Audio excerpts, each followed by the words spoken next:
And this is take number 4.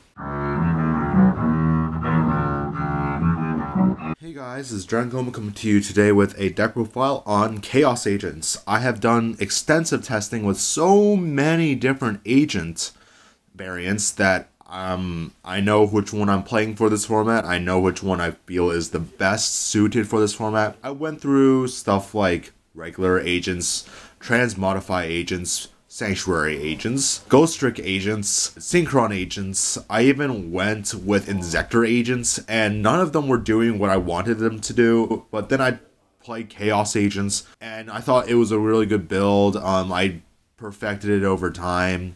I already had a video on a Chaos agent deck I built, but I felt like that one was kind of lackluster after a full day of testing, and I didn't want to give you a deck profile on a deck that was slightly lackluster. I want to give you like the best Chaos Agent deck I could come up with, and so let's get into it.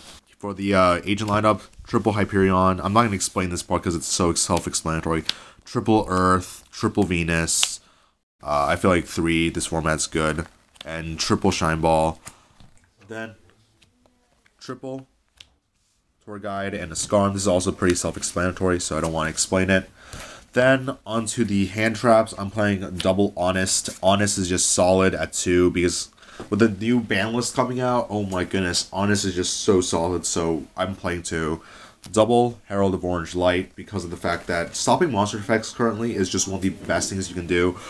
1 Ghost Trick Jackfrost. This is really good against Burning Abyss and Shadows. If you have a problem with Winda, just flip it face down, or Construct flip it face down, or if they have double Dante on field, you want to lock them out of the possibility of using a Fire Lake, so you flip it face down. So this thing's really good against that.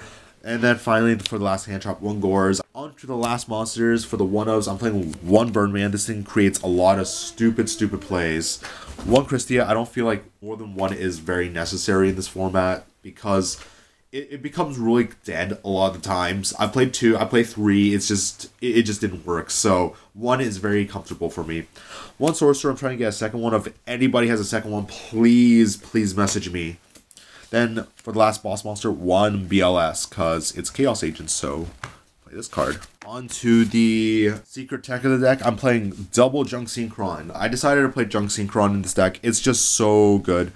There's a lot of theory behind this card. The theory worked out well, so I'm going to give you my results. You're going to have a Shine Ball in your graveyard most of the time after the first 2 turns. And if you draw into Junk Synchron, you can go into an instant level 5 Synchro. The reason is because of the fact of the reviving things. If you haven't watched my last deck profile, you can see that I play stuff like Enemy Controller, Creature Swap, and Mind Control. So if they leave a monster with a level on their field, I can just reborn my tuner, and depending on what monster I swap, I can make a synchro I make as long as it's synchro. So this thing helps revive dead stuff. And finally, the biggest reason is because agents are very well known for clogging boss monsters that I hand, and the 2 boss monsters that I clog the most often are Chaos Sorcerer and BLS. If you use this with a Shine Ball, you automatically make the cards live, so that's really good for Junk Synchron. The spells, I play no traps. This deck is meant to go super aggro, super fast, so that's why I play so many spells and monsters. I'm playing double Creature Swap. I was originally playing 3, but now,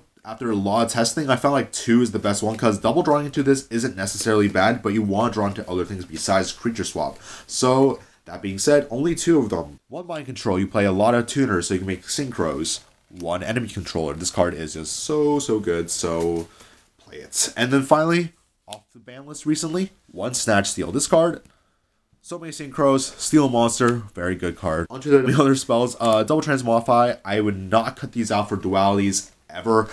Currently, the format has shifted to something super turbo, pretty fast, and Transmodify helps you catch up with them a bit. So Transmodify is definitely the way to go. If I was playing Transmodify agents, I would play 3.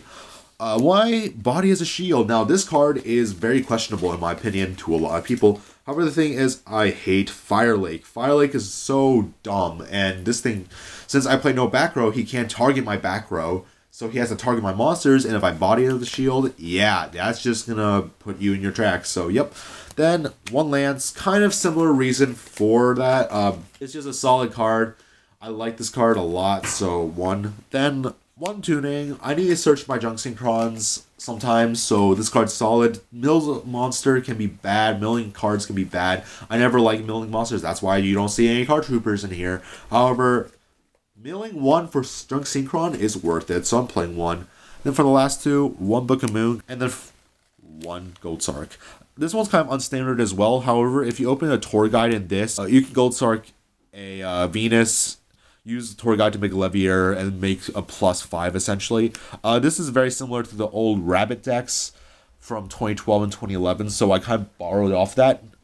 And if you do not open tour guide with this, it's okay. Just use this card as like Gold Sarking your boss monsters anyway, so it's really solid. So that does it for my spell lineup. Onto the extra deck, I have my one token. Then rank 2s, I'm only playing 2, one Gachi, one Daigusto Phoenix. I know I said I made this super aggro, but if you're forced to go first, I don't want to make it sound bad. Gachi is your optimum play. If you're going second, Daigusto Phoenix for extra damage. Onto rank 3s, I'm playing one Zenmaines, one Alucard, and then finally one, oops, I'm throwing it everywhere, one Leviair. Leviair is literally the win condition of this deck. If you can pull off a Leviair mid-game with a bunch of, like, just a bunch of boss monsters in your hand, you basically win. That's how Leviair works in this deck. And then finally, one Downerd, because overlay. Then for Synchros, one Samsara, one Armades. I'm not playing any level 4s because I don't make them often enough, because if I have the chance to make a level 4 with a Synchro, I would probably go into a Gachi or a Phoenix. So, that being said, no 4s or 3s. Then one Psyhemuth. I feel like this is better than Goyo at the current moment, even the Goyo is coming back to 2. Goyo didn't do anything last format. It's not going to do anything now, even at 2. And Psyhemuth does get rid of monsters, so I like it. One Black Rose Dragon, one Yazi. I feel like these are the best generic level 7s. Then for level 8s, one Beelze, one Stardust Dragon, one Spedicino Cremisi, because it's in Italian. But other than that, Mermail hype. Mermails are just super hyped right now. And one Leo, because Leo is good. Leo pretty much stops everything. I cut Star Eater from this build because there's literally no other way of making Star Eater without using Birdman and Hyperion. And I'm not saying that doesn't happen. I'm just saying that the rare moment when you play, and the only other way to make it is a Venus, 3 Shine Balls, and an Earth, and that's just so inefficient, because if they somehow stop that card, then you're up a creek, because you just -5, so that's not something you want to see. Please leave in the comment section below what you thought of this deck, and I had to go to a Christmas gathering, so happy holidays to you all, and I'll see you guys next time.